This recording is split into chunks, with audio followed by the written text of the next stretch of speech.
गुड़हल लगाने के शौकीन हैं, आज सितंबर की 26 तारीख है और अब सितंबर खत्म होने को है। अक्टूबर से थोड़ी थोड़ी ठंडियां स्टार्ट हो जाएंगी। अगर आप हाइब्रिड गुड़हल लगाते हैं तो सर्दियों में आप आसानी से लगा सकते हैं, लेकिन अगर आपने अपने गार्डन में देसी गुड़हल लगा रखा है या देसी गुड़हल की रिपोर्टिंग करना चाहते हैं या देसी गुड़हल जो आपने कटिंग से तैयार कर रखे हैं उनमें बहुत अच्छे से रूट बन चुकी हैं, उनको लगाए हुए आपको 4-5 महीने हो चुके हैं और अब उनकी ग्रोथ बहुत धीमी हो रही है, तो अभी उन पर आपको कुछ काम करने होंगे जो आज मैं आपके साथ में शेयर करने वाली हूँ। यहाँ पर आप ये मेरा प्लांट देख रहे हैं, ये वही हाइब्रिड हिबिस्कस है जिसकी मैंने रिपोर्टिंग शेयर की थी और अभी कुछ दिन पहले उसमें मैंने आपके साथ में फर्टिलाइजर भी शेयर किया था। कल भी इसमें एक फ्लावर ब्लूम हुआ था और आज भी इसमें आप देख सकते हैं बहुत ही सुंदर सा एक फ्लावर ब्लूम हुआ है। और दोनों ही प्लांट मैंने साथ में ही रिपोर्टिंग की थी क्योंकि दोनों के कलर सेम ही, और आप देख सकते हैं कितनी सारी कलियां बनी हुई हैं और सारी ही कलियां अब फूलों में परिवर्तित होने वाली हैं। ये कलियां झड़ेंगी नहीं क्योंकि इसमें मैंने बहुत अच्छे से खाद पानी देकर रखा हुआ है। तो अगर आपने रिपोर्टिंग नहीं करी है हाइब्रिड गुड़हल की तो आप कर सकते हैं, जो जो काम मैंने किए हैं वो सारे कर सकते हैं। तो ये दोनों वही प्लांट हैं जिसका मैं आज आपके साथ में अपडेट शेयर कर रही हूँ कि किस तरीके से अब इसमें आप देखिए कलियां ब्लूम होने लगी हैं, फ्लावर बनने लगे हैं और पौधा हेल्दी तरीके से चल रहा है। लेकिन ऐसी कंडीशन में आने पर भी पौधे में फर्टिलाइजर देना चाहिए। स्पेशली ये वाला प्लांट जो आप देख रहे हैं इसमें कलियों में आपको कलर नहीं दिखाई दे रहे हैं, मतलब जैसे आप देख सकते हैं इसमें आपको कलर दिखाई दे रहे हैं। इस स्टेज पे अगर पौधा रहता है तो आपको फर्टिलाइजर नहीं देना चाहिए क्योंकि अब ये कलियां ब्लूम होने वाली हैं। और जब कलियां इस तरीके से क्लोज रहती हैं, मतलब बंद रहती हैं, इनमें कलर नहीं दिखाई देता है, तब आप इसमें फर्टिलाइजर देंगे तो बहुत अच्छे से कलियां खिलकर एकदम चटकीले कलर आते हैं। अब ये तो हाइब्रिड हिबिस्कस है, मैं आज आपके साथ में देसी हिबिस्कस की केयर शेयर करने वाली हूँ जो कि मैंने कटिंग से लगा रखी थी। अब जो हाइब्रिड हिबिस्कस की कलियां रहती हैं वो इस तरीके से बड़ी बड़ी सी रहती हैं जैसे, और ये जो कलियां ब्लूम होती हैं ऐसे ही ऊपर के साइड ही इनका फेस रहता है। और जो देसी हिबिस्कस रहते हैं उनकी कलियां इस तरीके से रहती हैं, लेकिन जैसे ही कलियों में कलर दिखने लगता है इनकी कलियां नीचे के साइड ड्रॉप होने लगती है, मतलब जब फ्लावर खिलता है तो नीचे की साइड में झुक जाता है। तो ये देसी हिबिस्कस की पहचान होती है। अब ये जो मदर प्लांट आप देख रहे हैं जिसमें कलियां बनी हुई है, इसी प्लांट से मैंने जब इसकी प्रूनिंग कटिंग करी थी तो मैंने इसमें से कटिंग को लगाया था, जिसको मैंने कई सारे गुड़हल के वीडियो में आपके साथ में शेयर किया है। जब कटिंग लगाई थी दूसरी हाइब्रिड हिबिस्कस की तब भी मैंने आपके साथ में इसको शेयर किया था, तब मैं इसकी रिपोर्टिंग नहीं करी थी। रिपोर्टिंग ना करने का रीजन भी बताया था क्योंकि इसमें बहुत अच्छे से रूट बाउंडिंग नहीं हुई थी, इसमें रूट नहीं बनी हुई थी। गुड़हल के पौधे को जब आप कटिंग से लगाते हैं तो कम से कम 3 से 4 महीने तक आपको उसकी रिपोर्टिंग नहीं करनी चाहिए।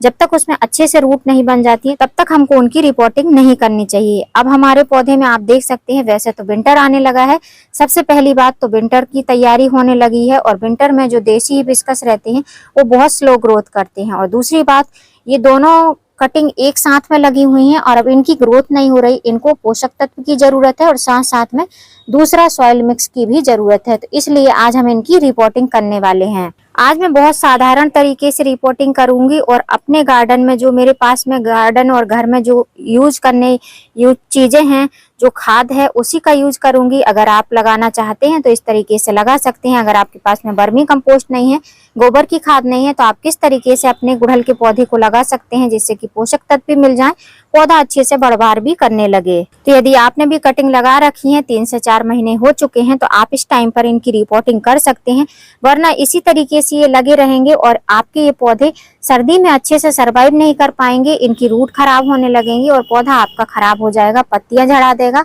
और साथ साथ में मॉइस्चर मिलता रहेगा तो नीचे से रूट भी इसमें गलने लगेंगी।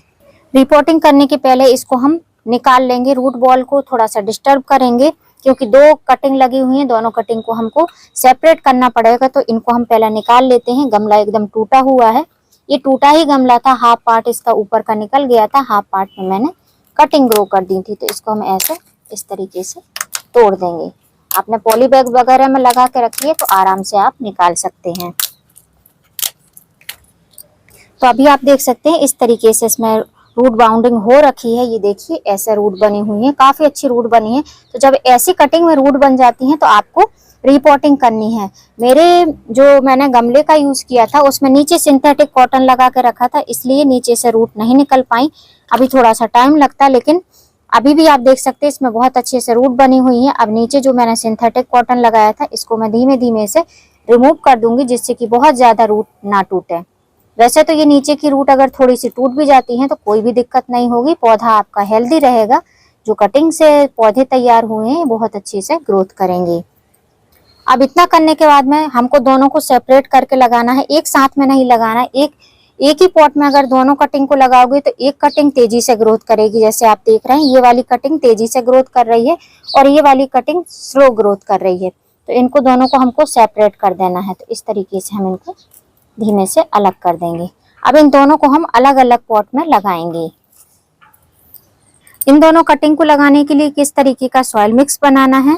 अब वैसे तो सॉइल मिक्स में आप बहुत कुछ डाल सकते हो, लेकिन आज मैं बहुत कुछ ज्यादा नहीं डाल रही हूँ, क्योंकि जैसा कि मैंने बताया ना मेरे पास में अभी वर्मी कंपोस्ट है, ना ही मेरे पास में गोबर की खाद है। तो जब ये सब चीजें आपके पास में नहीं है, आपको कटिंग रिपोर्ट करनी है या पौधा रिपोर्ट करना है, तो किस तरीके से आप मेंटेन कर सकते हैं जिससे कि पौधे को फर्टिलाइजर भी मिल जाए और पौधे की सारी जरूरतें पूरी भी हो जाएं। तो ये मैंने ली है गार्डन की सॉइल, जो कि गमले की मिट्टी रहती है। अभी थोड़ी सी इसमें मॉइस्चर भी है, क्योंकि हमारे यहाँ पर मौसम थोड़ा सा ऐसे ही चल रहा है, बादल बादल सा। तो ये 2 पॉली बैग के हिसाब से मैंने ये मिट्टी ले रखी है, क्योंकि आज मैं जो कटिंग लगाने वाली हूँ वो इस तरीके के पॉली बैग में लगाने वाली हूँ। तो इन्हीं में इसको रिपोर्ट करूंगी। पॉली बैग में अच्छे छेद होने चाहिए, जिससे कि जब सर्दियां पड़ने लगे तो जो पानी आप डालोगे तो पानी निकल जाना चाहिए। अब मेरी जो मिट्टी है इसमें सैंड मिक्स है। आपकी मिट्टी में अगर सैंड मिक्स नहीं है, भुरभुरी मिट्टी नहीं है, तो आप उसमें सैंड मिला सकते हैं। मतलब जितनी गार्डन सॉइल उतनी सैंड, या आप जो है 60% गार्डन सॉइल रख लें। जैसे कि मिट्टी ज्यादा ले लें, सैंड थोड़ी सी उससे कम ले लें, लेकिन बहुत कम सैंड का यूज नहीं करना है। थोड़ा सा ऊपर नीचे हो जाएगा चल जाएगा, लेकिन मिट्टी भुरभुरी होनी चाहिए। अब जैसे मैंने बताया कि मेरे पास में कोई भी खाद नहीं है, तो वैसे खाद भी रहती है, तो पहले मैं सॉइल मिक्स से ही ग्रो बैग या पॉली बैग या गमले को फिल करती हूँ। तो हम इसको पहले ये पॉली बैग को हाफ इस मिट्टी से फिल कर लेंगे। अब आप देख सकते हो दोनों पॉली बैग को मैंने हाफ भर लिया है। अब इसमें हम वो प्लांट रखेंगे जो कि हमारे कटिंग से तैयार प्लांट हैं। अब जो हमारे पौधे हैं कटिंग से तैयार, अगर हम चाहें तो एज इट इज ऐसे भी रख सकते हैं, लेकिन मैं साइड साइड का थोड़ा सा रूट बॉल इसको हटा रही हूँ। आप अगर पहली बार कर रहे हैं तो आप ना करें ऐसी गलती। अगर ऐसे आप ज्यादा मिट्टी को हटाएंगे तो फिर वो रिपोर्टिंग शॉक में चला जाएगा प्लांट। तो आप अगर पहली बार कर रहे हैं तो इसको अवॉइड कर दें। इतनी मिट्टी को मैंने हटा दिया है, मतलब गोल कर लिया है। जो एक त्रिकोण साइज था उसको मैंने गोल कर लिया, जिससे कि रिपोर्टिंग करने में आसानी हो। और अब इसको हम इसमें रख देंगे। थोड़ा अच्छे से थोड़ा सा दबा के रखना है, जिससे कि प्लांट हमारा बाद में हिले नहीं। अब साइड साइड से अब इसमें हम फर्टिलाइजर देंगे, जो कि हमारे किचन से ही निकाला गया फर्टिलाइजर है। अब जो ये गुड़हल का प्लांट है विंटर में ये ब्लूम नहीं करता है, स्पेशली देसी हिबिस्कस।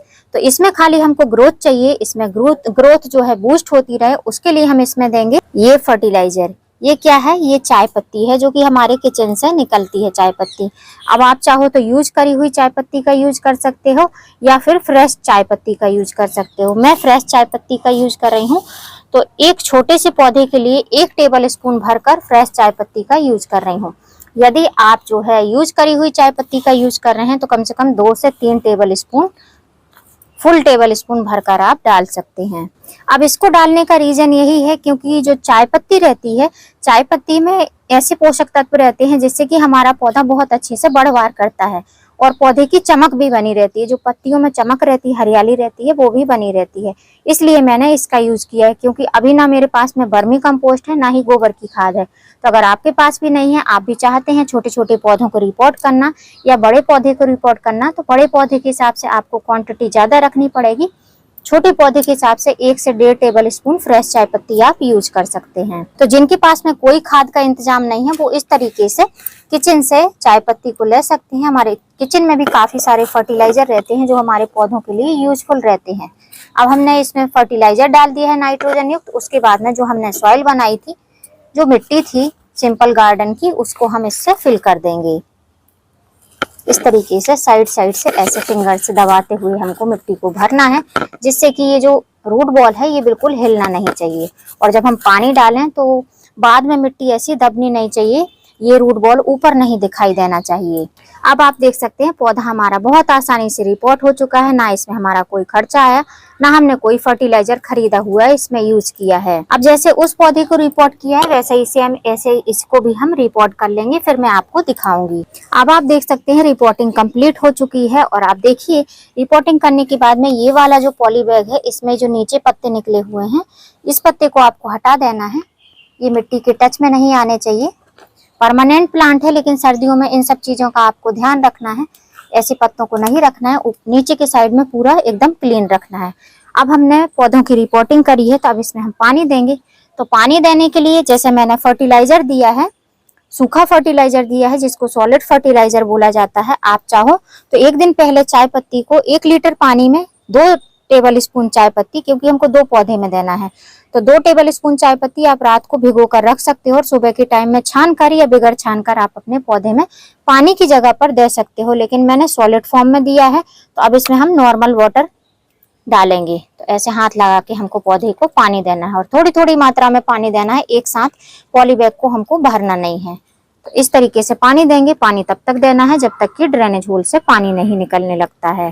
फर्स्ट टाइम जब भी वाटरिंग करते हैं तो एकदम भरपूर मात्रा में पौधे को पानी देना चाहिए। अब आप देख सकते हैं पानी एक बार सूख चुका है, तो हम इस पॉली बैग को घुमाएंगे। एक ही साइड से हमको पानी नहीं देना है, नहीं तो अगर हाथ लगा के भी पानी देते हैं तब भी मिट्टी में जो है गड्ढे की तरह दिखने लगते हैं। तो फिर अब हम दूसरी साइड से इसमें फिर से पानी देंगे। तो इस तरीके से हमको इसमें पानी भर देना है और फिर छोड़ देना है 5-10 मिनट के लिए। अब वैसे तो ड्रेनेज होल से अगर अभी पानी नहीं निकलेगा, थोड़ी देर बाद निकलेगा, तब भी कोई दिक्कत नहीं है।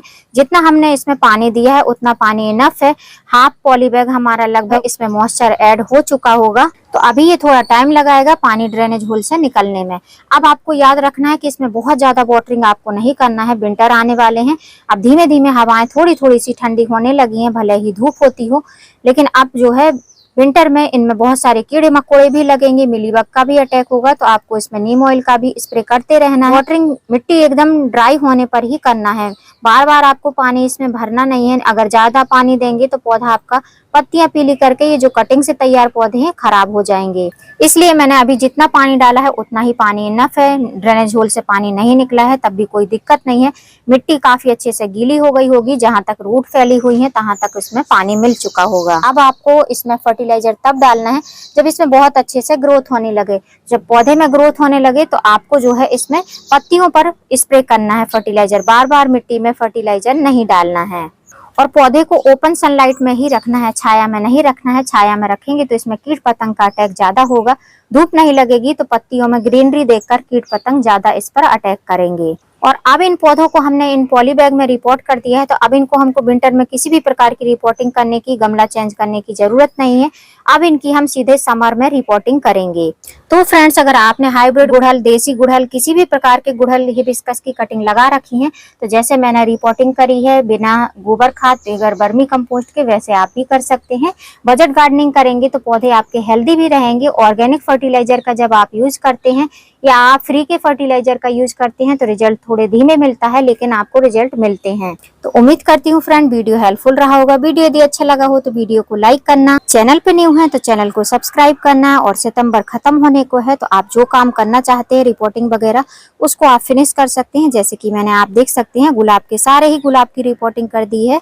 और 3-4 दिन पहले जो मैंने गुलाब का वीडियो डाला था उसमें ये कली ओपन नहीं हुई थी, अभी आप देख सकते हैं धीमे धीमे से ये खिलने लगी है। तो यदि आपने रिपोर्टिंग वगैरह नहीं की है किसी भी प्लांट की, जैसे कि ये विंटर के प्लांट है जो विंटर में ही ब्लूम करते हैं, तो आप इस तरीके से उनकी रिपोर्टिंग कर सकते हैं। तो यदि वीडियो अच्छा लगा हो तो वीडियो को लाइक करना, चैनल पर न्यू हो तो चैनल को सब्सक्राइब करना बेल आइकन के साथ में। फिर मिलूंगी किसी नई वीडियो में नए टॉपिक के साथ, तब तक के लिए हैप्पी गार्डनिंग।